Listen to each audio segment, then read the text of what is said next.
ہمارے ان احسانات کو یاد کرو جب ہم نے تم کو قوم فرعون سے نجات بخشی۔ وہ لوگ تم کو بڑا دکھ دیتے تھے، تمہارے بیٹوں کو تو قتل کر ڈالتے تھے اور بیٹیوں کو زندہ رہنے دیتے تھے،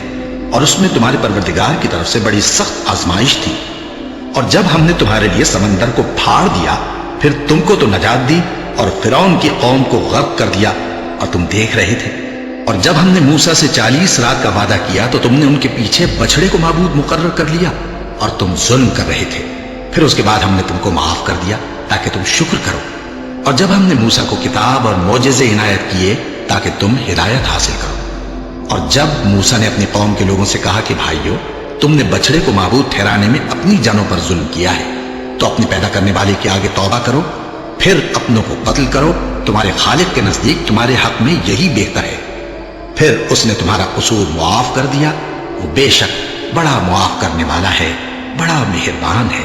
اور جب تم نے موسیٰ سے کہا کہ موسیٰ، جب تک ہم اللہ کو سامنے نہ دیکھ لیں گے تم پر ایمان نہیں لائیں گے، تو تم کو بجلی نے آ گھیرا اور تم دیکھ رہے تھے۔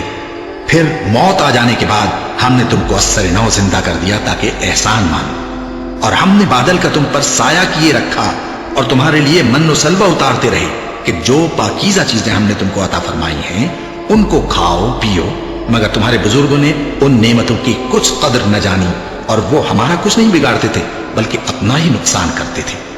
اور جب ہم نے ان سے کہا کہ اس گاؤں میں داخل ہو جاؤ اور اس میں جہاں سے چاہو خوب کھاؤ پیو، اور دیکھنا دروازے میں داخل ہونا سجدہ کرتے ہوئے اور حطوتن کہنا،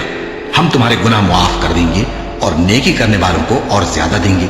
تو جو ظالم تھے انہوں نے اس لفظ کو جس کا ان کو حکم دیا تھا بدل کر اس کی جگہ اور لفظ کہنا شروع کیا، بس ہم نے ان ظالموں پر آسمان سے عذاب نازل کیا کیونکہ نافرمانیاں کیے جاتے تھے۔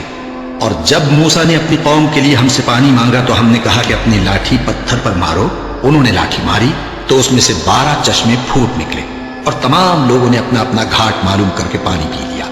ہم نے حکم دیا کہ اللہ کی عطا فرمائی ہوئی روزی کھاؤ اور پیو، اور زمین میں فساد نہ کرتے پھرنا۔